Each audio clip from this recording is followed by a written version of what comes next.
అని అడుగుతుంది. ఏంటంటే అలా అడుగుతున్నారు? నేను సాహితి పెళ్లి పనులు చూడడానికి వచ్చాను. అన్నీ దగ్గరుండి చూడాలి కదా అని అంటాడు. చూడడం వరకు అయితే ఓకే. కానీ నువ్వు సిద్ధుకి పక్క నుండి ఎలాంటి సలహాలు ఇస్తావో అని భయం. అందుకనే కంగారు పడుతున్నాను. నువ్వు జాగ్రత్తగా ఉండు. వాడిని జాగ్రత్తగా చూసుకో అని కుమార్తో మంజు చెబుతుంది. అలాగే ఆంటీ అని కుమార్ అంటాడు.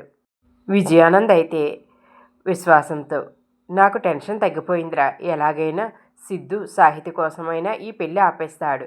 నాకు టెన్షన్ తగ్గిపోయింది అంటూ చాలా రిలీఫ్ అవుతూ ఉంటే ఇంతలో ఇక ఘన అయితే వాళ్ళ నాన్నని తీసుకుని వస్తాడు. సార్, వచ్చింది మీ సమస్య అని విశ్వాసం చిన్నగా అంటాడు. ఒక్కసారిగా ఉలిక్కిపడి కళ్ళు తెరిచి ఘన వైపు చూస్తాడు. ఏంటి మావయ్య అలా ఉన్నావు అని ఘన అడిగితే, ఏం లేదు ఘన అని అంటాడు. సరే మావయ్య, పెళ్ళి ఆపాలని చూస్తే ఏం జరుగుతుందో తెలుసు కదా అని మరొకసారి గుర్తు చేస్తాడు. లేదు ఘన, నేను అలాంటి ప్రయత్నాలు ఏమీ చేయడం లేదు అని విజయానంద్ అంటాడు. ఇక ఘన విశ్వాసంతో, విశ్వాసం, మా అమ్మని ఎక్కడైనా చూసావా అంటే, అదిగో సార్ మీ అమ్మగారు అక్కడ మాట్లాడుతున్నారు అని అంటే, థ్యాంక్ యూ విశ్వాసం అని ఇక రాజశేఖరాన్ని వాళ్ళ అమ్మ దగ్గరికి తీసుకువెళ్తాడు ఘన అయితే. పంతులు, ముహూర్తానికి టైం అవుతుందమ్మా, అబ్బాయిని అమ్మాయిని తీసుకురండి అంటే ఇక మంజు సాహితిని తీసుకుని వచ్చి పీటల మీద కూర్చోబెడుతుంది. ఘనాని ఈశ్వరి కూర్చోబెడుతుంది. ఇక పంతులు పూజ ప్రారంభిస్తాడు. ఇక సిద్ధు అయితే చాలా కాన్ఫిడెన్స్గా నవ్వుతూ ఉంటాడు కుమార్తో. ఈ సిద్ధు ఆ ప్రేరణ వర్షాన్ని తీసుకుని వస్తుంది. స్వాతిజాడ తెలియకపోయినా ఇక మనకు ఈ పెళ్ళి ఆపే మార్గం అయితే కనిపించింది అని చెప్తాడు. కుమార్ కూడా చాలా ఆనందపడతాడు. ఇక సిద్ధు ఆనందంగా ఉండటం చూసి విజయానంద్ అయితే, అమ్మయ్య, సిద్ధు ఇలా ఉన్నాడంటే ఈ పెళ్ళి జరగదు అని అనుకుంటాడు. ఇక ఘన మొహంలో భయం చూస్తూ విజయానంద్ నవ్వుకుంటూ ఉంటాడు. మరోవైపు ప్రేరణ వర్ష కూడా ఇక చాలా దూరం పరిగెట్టుకుంటూ వచ్చి ఏదైనా వెహికల్ వస్తుందేమో అని ఇక రోడ్డు మీద వెహికల్ కోసం చూస్తూ ఉంటారు. 2-3 వెహికల్స్ని ఆపబోతే వాళ్ళు ఆపకుండా వెళ్ళిపోతారు. ఇక 3వ వెహికల్ ఆపుతారు. ఇక ఆగేసరికి ప్రేరణ వర్ష ఆనందపడతారు. కానీ ఆ వెహికల్లోంచి రౌడీలు వస్తారు. ఆ రౌడీలను చూడగానే ఇక వర్ష ప్రేరణ కూడా చాలా షాక్ అయిపోతారు. ఆ రౌడీల నుంచి తప్పించుకొని వెళ్ళిపోదామంటే వాళ్ళు చాకుతో ప్రేరణను వర్షను చంపేస్తామని బెదిరించి బలవంతంగా ఆ వెహికల్లో కూర్చోబెడతారు. ఇక వెంటనే ఆ రౌడీ ఘనాకి ఫోన్ చేస్తాడు. ఘన అయితే కంగారుగా ఫోన్ తీసి చెప్పు అంటే, సార్, ఆ అమ్మాయి దొరికింది. ఆ అమ్మాయితో పాటు ఇంకొక అమ్మాయి కూడా దొరికింది అని అంటే, ఆ అమ్మాయి పేరు ఏంటి అని స్లోగా ఘన అడుగుతాడు. ఇక ప్రేరణ, నీ పేరేంటి చెప్పు అని అడిగితే ప్రేరణ చెప్పకుండా కోపంగా చూస్తుంది. చెప్పు అని గట్టిగా అడిగేసరికి ప్రేరణ అని చెబుతుంది. ఇక ఘన అయితే చాలా ఆనందపడిపోతాడు. సార్, వీళ్ళిద్దరినీ ఏం చేయమంటారు అంటే, నేను చెప్పే వరకు వాళ్ళిద్దరినీ అలాగా ఊరంతా తిప్పండి. వెహికల్లోంచి వాళ్ళు తప్పించుకోకుండా మీరు జాగ్రత్తగా వాళ్ళని కాపలా కాయండి. నేను ఫోన్ చేసే వరకు మీరు వాళ్ళిద్దరినీ చాలా జాగ్రత్తగా చూసుకోవాలి అని ఘన చెప్తాడు. మళ్ళీ వాళ్ళు తప్పించుకునే ప్రయత్నం చేయకూడదు అని గట్టిగా చెప్తాడు. అలాగే సార్, ఇంకా వీళ్ళు ఎక్కడికి వెళ్ళే ఛాన్స్ అయితే మేము ఇవ్వము అని ఆ రౌడీలు ఘనాతో చెప్తాడు. ఇక ఘన అయితే చాలా ఆనందపడిపోతూ ఉంటాడు. ఇక సాహితి, ఏంటి ఘన గారు ఇప్పుడు కూడా ఫోన్ మాట్లాడాలా అంటే, ఒక ఇంపార్టెంట్ కేసు విషయమే మాట్లాడుతున్నాను అని చెప్తాడు. మీరు ఇప్పుడే ఇలా ఉన్నారంటే ఇక పెళ్ళైన తర్వాత అని సాహితి అంటుంటే, నువ్వేమీ కంగారు పడకు, నిన్ను ప్రాణంగా చూసుకుంటాను అని ఘన సాహితితో చెప్తాడు. ఇక ఘన మొహంలో నవ్వు చూసి సిద్ధుకి కంగారు వస్తుంది. అదంతా గమనిస్తున్న విజయానంద్, ఏంటి సిద్ధు ఎందుకు టెన్షన్ పడుతున్నాడు అని అనుకుంటాడు. సిద్ధు వెంటనే పక్కకు వచ్చి ప్రేరణకు ఫోన్ చేస్తాడు. ప్రేరణ తన బ్యాగ్లోంచి ఫోన్ తీసి సిద్ధు అని ఫోన్ లిఫ్ట్ చేయబోతే ఇక రౌడీ అయితే ఆ ఫోన్ లాక్కుంటాడు.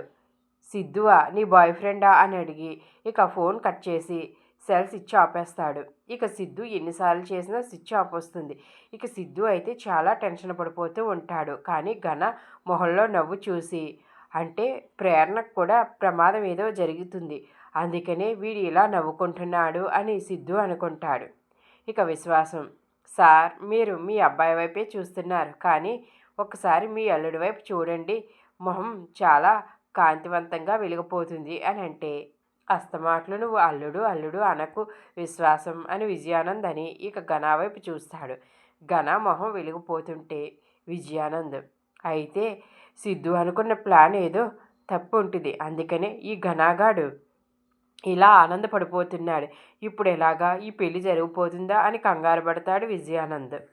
మంజుతో పంతులు గారు, అమ్మ కన్యాదానం చెయ్యాలి, సారీ ఎక్కడా అని అడిగితే, ఇక మంజు అయితే విజయానంద్ దగ్గరికి వచ్చి, ఏంటండి మీరు ఇలా కూర్చున్నారు, అన్నీ చూసుకోవాలి కదా అంటే, ఏంటి మంజు అన్ని ఏర్పాట్లు చేశాను కదా అంటే, ఏర్పాట్లే కాదండి, ఇప్పుడు అల్లుడికి కన్యాదానం చెయ్యాలి, కాలు కడగాలి అని ఇక విజయానంద్ని పైకి తీసుకువెళ్తుంది మంజు.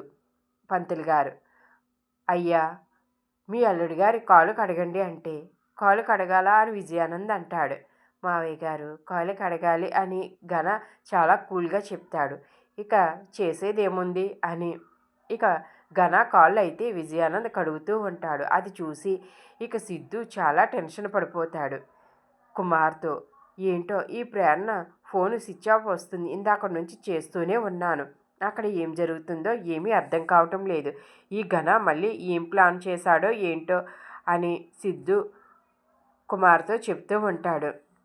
విజయానంద్ ఇష్టం లేకపోయినా ఘన కాలు కడుగుతాడు. ఇక పంతులు గారు ఆ నీళ్లు నెత్తి మీద చల్లుకోవాలని చెప్తే, నెత్తి మీద చల్లుకోవాలా అని అంటాడు. మళ్ళీ ఘన, మావయ్య గారు నెత్తి మీద చల్లుకోవాలి అంటే ఇక నెత్తి మీద చల్లుకుంటాడు. సాహితీ అయితే చాలా ఆనందపడిపోతుంది. మంజు కూడా చాలా ఆనందపడుతుంది. ఈశ్వరి కూడా చాలా ఆనందపడుతూ ఉంటుంది. ఇక కన్యాదానం పూర్తయింది. ఇరువురు బట్టలు మార్చుకు రండి అని పంతులు గారు చెప్తాడు. ఇక సాహితిని మంజు తీసుకువెళ్తుంది. ఇక ఘన అయితే, పద సుధా బట్టలు మార్చుకుని వద్దామని సుధాని వెంట తీసుకుని వెళ్తాడు.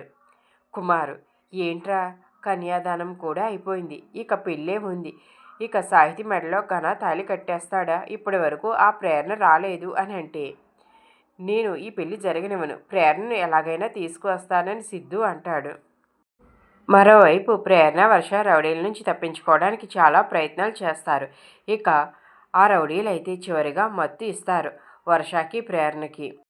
రౌడీలు చాలా కంగారుగా వెళ్లడంతో ఎదురుగుండా వస్తున్న రంజిత్ కారును గుద్దుతారు. ఇక రంజిత్ కారులోంచి దిగి, రౌడీలు కూడా కారులోంచి దిగి, సార్ తప్పైపోయింది, ఎంత ఫైన్ కట్టమంటారో కట్టేస్తాము అని చెప్తారు. ఏంటి గుద్దిందేగాక ఫైన్ కూడా మీరే కట్టేస్తామని చెప్తున్నారు, ఎందుకు అంత కంగారు పడుతున్నారు, ఏమైంది అంటే, అందులో ఒక రౌడీ, వీళ్ళ అమ్మకు యాక్సిడెంట్ అయ్యింది, ఆ కంగారులోనే వెళ్తున్నాం సార్ అంటే, అమ్మ అని అంటున్నారు కదా, సరే పర్లేదులే అని ఇక రంజిత్ అయితే ఆ రౌడీలతో చెప్తాడు. ఇక ప్రేరణ మత్తులోంచే ఇక రంజిత్ని చూస్తుంది.